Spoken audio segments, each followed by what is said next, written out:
Now, moving on, just over a year ago, in fact, on October the 7th last year, yesterday, Daniel or Levi attended a music festival, and that's where Hamas terrorists executed his wife, the mother of his 3-year-old son, in front of his very eyes. And they kidnapped all to Gaza, where he remains to this day. Now, joining us now is his brother, Michael Levy, who hasn't stopped his campaign to try and bring his missing brother home. Welcome to the show. It's an absolute delight to have you on. It's an astonishing story, started with the tragic events of October the 7th last year. Could you mind telling us what happened to your brother on that day? My brother and his wife, Einav, left their then 2-year-old son Almog at home and headed to a music festival, the Nova Music Festival. They got to the festival at 6:20 a.m., 9 minutes before all hell broke loose there. They immediately had to run into a bomb shelter to hide from the missile attack. Few minutes after, a group of terrorists arrived to the same bomb shelter and started throwing grenades into it and sprayed it with bullets. They even fired an RPG into it. I'm not sure if you know how those bomb shelters look like, but it's basically a bus stop made out of concrete with not even a door. It's a tiny space. Owen and Einav squeezed inside together with 27 other people inside. And when the terrorists arrived over to witness his wife being executed in front of his eyes before he was taken into Gaza. And since then, this is what we do. And Michael, the images of that day are truly horrific. The barbarity of the Hamas terrorists knew no bounds. They were seemingly proud of their work, of what they did, of the anarchy they spread into Israel that day. And this impacted you in a way nobody ever could have seen coming. Michael, how did you first learn of your brother's plight on that day? When the first missile attack started, I called my mother and she told me Owen and Einav went to the festival. When we tried calling him, we couldn't reach him. The last call was at 7:39 a.m. He spoke to my mother, was completely terrified, and just repeated the sentence, "Mom, you don't want to know what's going on here." And at first they were missing, and then 4 days after, we discovered that the army recognized Einav's body, and that only after 8 days we found out that all was kidnapped. And since then, you've been tirelessly campaigning. You've been around the world. You're one of the most travelled relatives of anyone who was taken hostage on that day. You've met over 50 ministers and presidents, and you even prayed with the Pope. An astonishing thing to have done. Could you tell us about that moment and the hope that gave you? Unfortunately, I had to do it, and I'll keep doing it until Owen and the rest of the hostages are back. What can I say? That moment was a very emotional moment. I'm not a religious person, but praying with such an important figure is an emotional moment.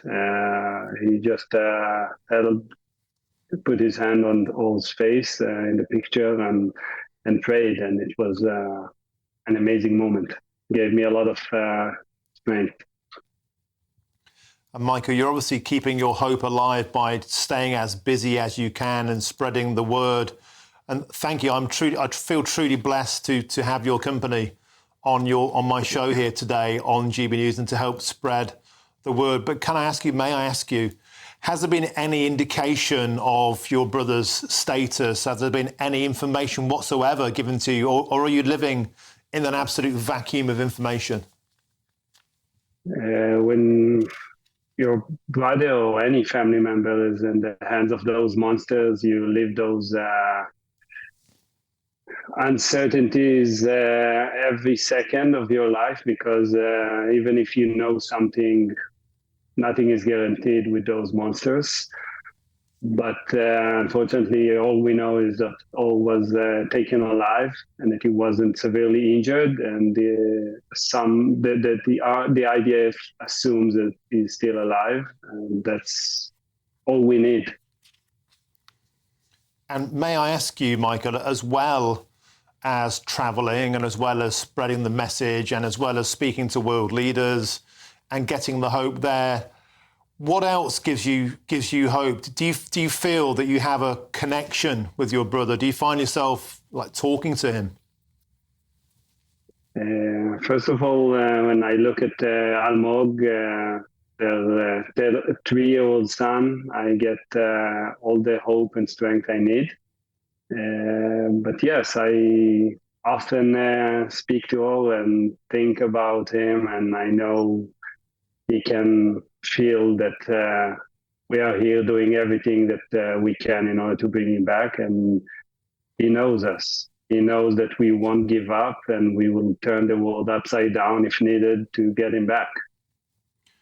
And Michael, may I ask you about the ongoing conflict? There's been a lot of reports, a lot of demands from Western leaders who perhaps don't understand the full situation, and particularly when we think back to the horror of October the 7th in countries far away like Great Britain saying, lay down your arms, there must be peace talks.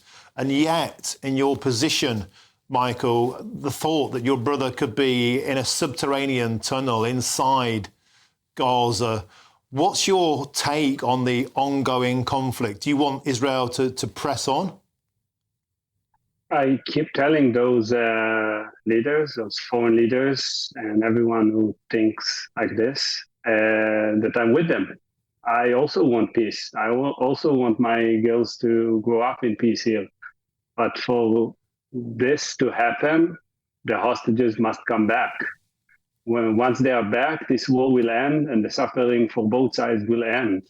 And we can start talking about peace, and we can start talking about what's next, and we can start talking about a two-state solution. I would love to live here in peace. We all wanted to live here in peace. But you cannot live in peace when you have a terrorist organization who declare that they want to basically commit genocide to your people. They will do it again if they can. And they will do it, and they will do the same in London and in New York and in Berlin. They already promised it. So I think that the international community needs to wake up. They have to understand that we were just the first. If you don't put your foot down now and stop this whole and get all the hostages back, it will happen again and again and again, but next time not in Israel, anywhere in the world.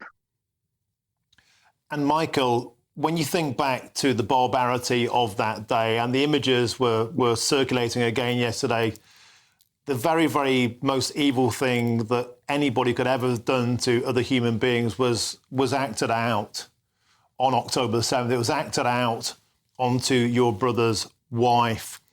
And yet, Michael, you still believe in your heart that these people are capable of compassion, are capable of admitting that they have to hand these hostages back. What gives you that hope to carry on? As I said, I have a 3-year-old nephew who already lost his mother and needs to grow up with his father. And I will not rest until his father is back with him. It's as simple as that. And a final question, if I may intrude, if you could in any way get a message to your brother, what would you say?